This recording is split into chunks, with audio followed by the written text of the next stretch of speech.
Umat sedharma yang senantiasa dalam lindungan Dharma, terimalah salam panganjali saya. Om Swastiastu.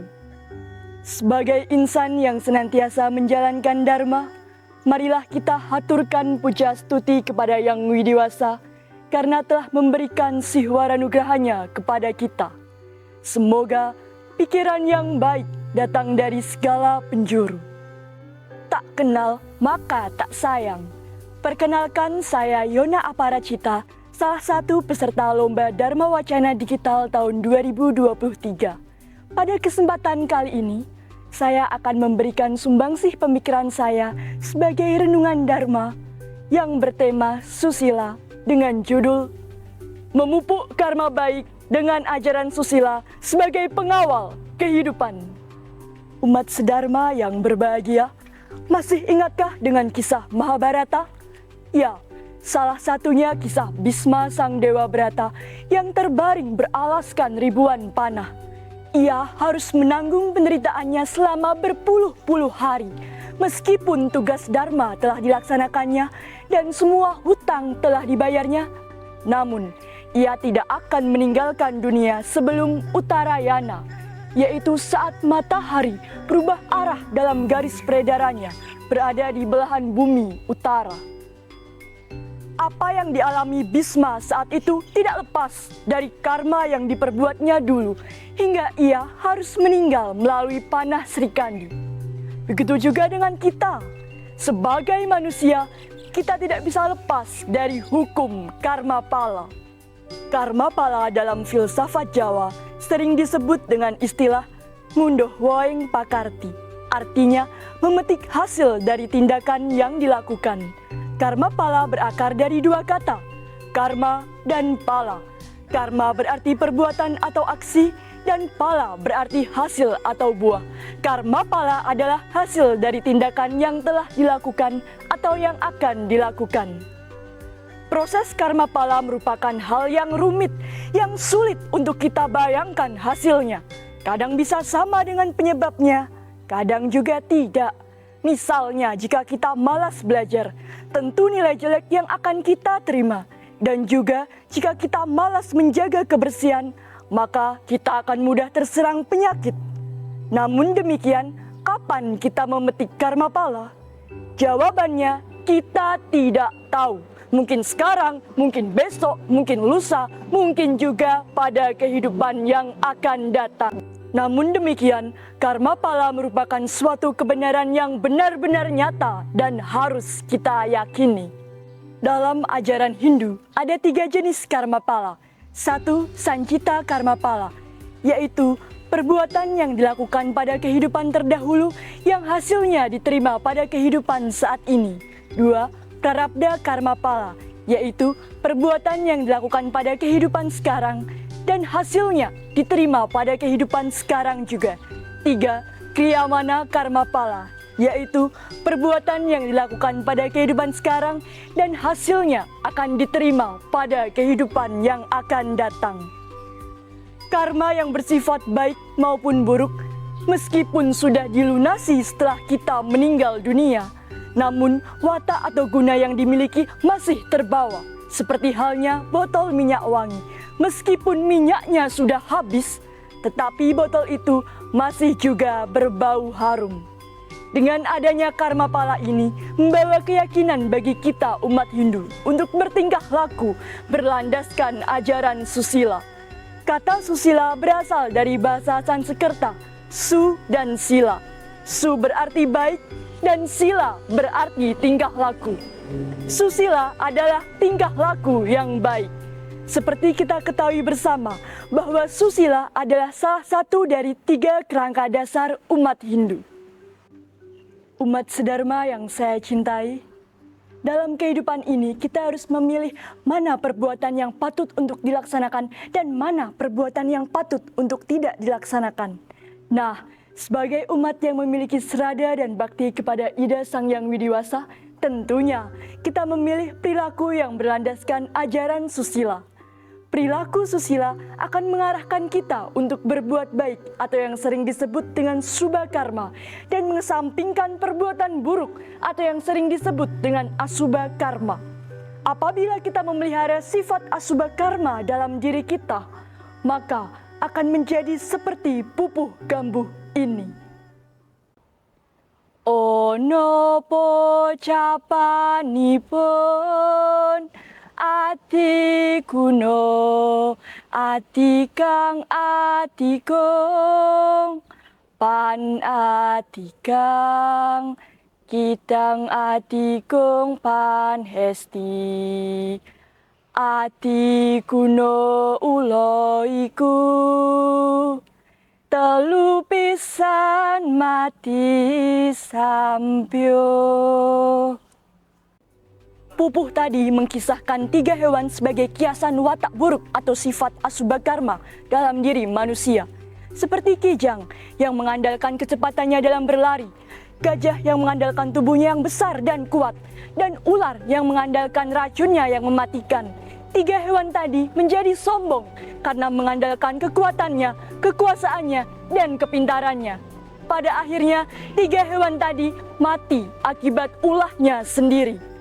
Pupuh tadi menjadi pengingat bagi kita untuk memperbanyak perbuatan subha karma. Kemudian, perilaku manakah yang termasuk dalam sifat subha karma? Salah satu sifat subha karma tercermin dalam ajaran susila, yaitu Trikaya Parisuddha, yang mengajarkan kita untuk manajika atau berpikir yang benar, wacika atau berucap yang baik, dan kayika atau bertindak yang benar. Seperti halnya di era digital saat ini, manusia bisa dengan bebas menuliskan apa yang ia pikirkan. Untuk itu, menerapkan perilaku Trikaya Parisuddha penting agar tidak merugikan diri sendiri dan orang lain, khususnya dalam hal bermedia sosial. Berdasarkan data tim AIS Kementerian Kominfo, disebutkan bahwa sejak bulan Agustus tahun 2018 hingga bulan Maret tahun 2023 telah beredar sebanyak 11.357 isu hoaks. Dengan isu hoaks di bidang keagamaan mencapai 336 kasus. Oleh karena itu, hanya dengan kesadaranlah manusia dapat menggunakan kemampuan yang ada pada dirinya, yaitu kemampuan untuk berpikir, berucap, dan bertindak. Hendaknya kemampuan tadi diarahkan pada ajaran susila seperti Trikaya Parisuddha. Apabila kita menyikapi isu-isu yang beredar di media sosial dengan berlandaskan Trikaya Parisuddha, maka kemampuan kita akan menjelma menjadi perilaku yang baik dan benar. Namun, apabila kita menyikapi isu-isu yang beredar dengan kebencian, maka kemampuan yang ada pada diri kita akan menjelma menjadi perilaku yang berseberangan dengan sifat subha karma. Berdasarkan hal tersebut, maka salah satu aspek dalam kehidupan manusia sebagai pancaran dari kemampuan atau daya pikir adalah memilih yang baik, bukan yang buruk. Seperti Sarasa Mucaya Sloka 2. Manusa sarwa putesu, wartatewai subha sube. Asubesu sama wistam, subesuewa wakarawet.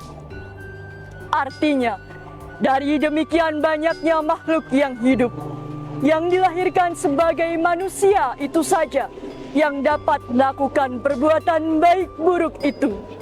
Adapun untuk peleburan perbuatan buruk ke dalam perbuatan baik, juga manfaatnya jadi manusia. Berdasarkan sloka tadi, jelaslah bahwa hanya manusia yang dapat melakukan perbuatan baik buruk. Hanya manusia pula lah yang mampu memperbaiki karmanya di dunia ini. Maka berbahagialah kita dilahirkan sebagai manusia, karena kita bisa memperbaiki karma kita.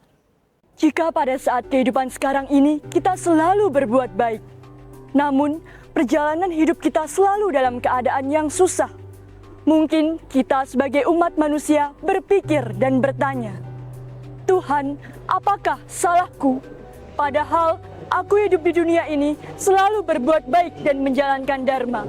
Tetapi mengapa hidupku ini selalu sial? Jawabannya hanya ada pada kehidupan kita terdahulu.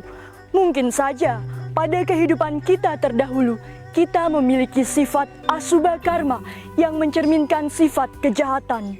Hal-hal seperti ini akan berimbas pada kehidupan kita sekarang atau yang akan datang, yang menyebabkan kita menderita akibat karma kita terdahulu. Tidak ada pengawal yang lebih tangguh dari karma baik yang dia miliki.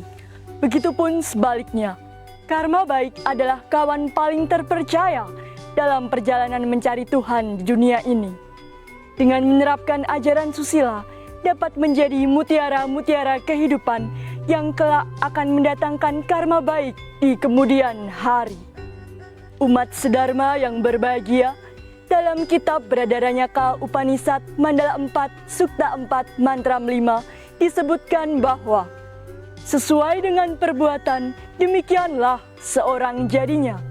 Ia yang berbuat baik akan menjadi baik.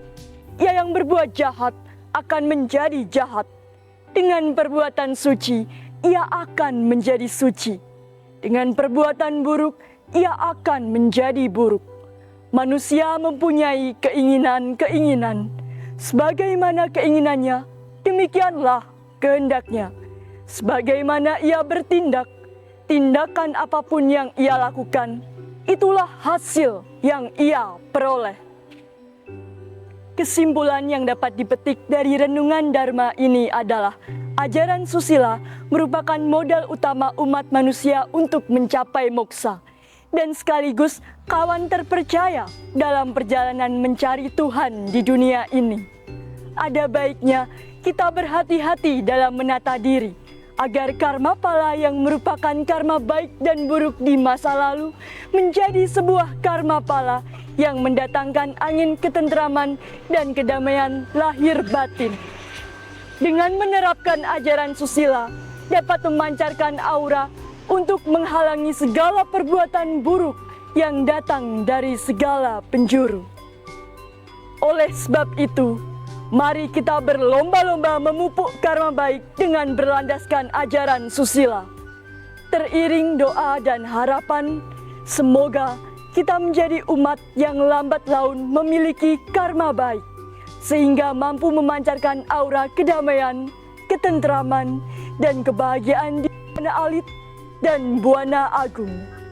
Tidak ada maksud untuk menggurui. Demikian renungan Dharma yang saya sampaikan. Terima kasih atas perhatiannya. Semoga bermanfaat. Om Santi Santi Santi Om.